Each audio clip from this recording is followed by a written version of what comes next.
Talk fantasy, the ship that sank, but not their promise. Stage 1, the hook. Sa gitna ng malamig na dagat, isang napakalaking barko ang unti-unting lumulubog. Habang ang lahat ay nagkakagulo para mabuhay, dalawang pusong nagmamahala ng tahimik na magkayakap sa dulo ng barko.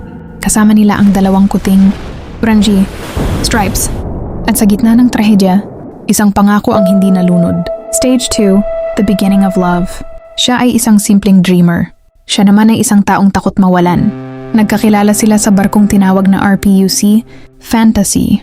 Isang barkong sinasabing hindi kailanman lulubog. Araw-araw silang naglalakad sa deck kasama sina Orange at Stripes. Habang pinagmamasdan ng dagat, nangako sila, kahit anong mangyari, hindi tayo maghihiwalay. Stage 3, the intriguing question. Pero paano kung dumating ang sandaling isang tao lang ang pwedeng mabuhay? Kapag lumulubog na ang barko, ang pag-ibig ba ay kakapit o bibitiw? At hanggang saan kayang sumama ng dalawang munting kuting sa kanilang mga amo? Stage 4, the tragedy. Isang malakas na tunog ang gumising sa lahat. Boom! Tumama ang barko sa napakalaking yelo. Unti-unting nilamon ng dagat ang RPUC Fantasy. Habang ang iba ay nag-uunahan sa lifeboats, pinili nilang manatiling magkasama. Basang-basa, nanginginig, ngunit magkayakap. Si Orange ay nakadikit sa dibdib ng babae. Si Stripes naman ay nasa balikat ng lalaki. At bago tuluyang lumubog ang barko, bumulong siya. Kung hindi man tayo mabuhay ngayon, hahanapin kita sa kabilang buhay.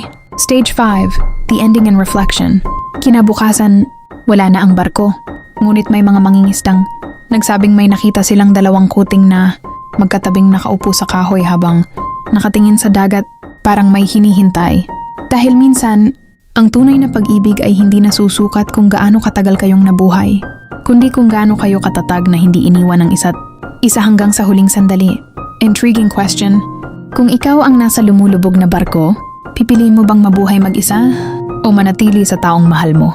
Follow for more dark fantasy stories, emotional reflections, and symbolic journeys of love and destiny. FCC Ludus Literarius.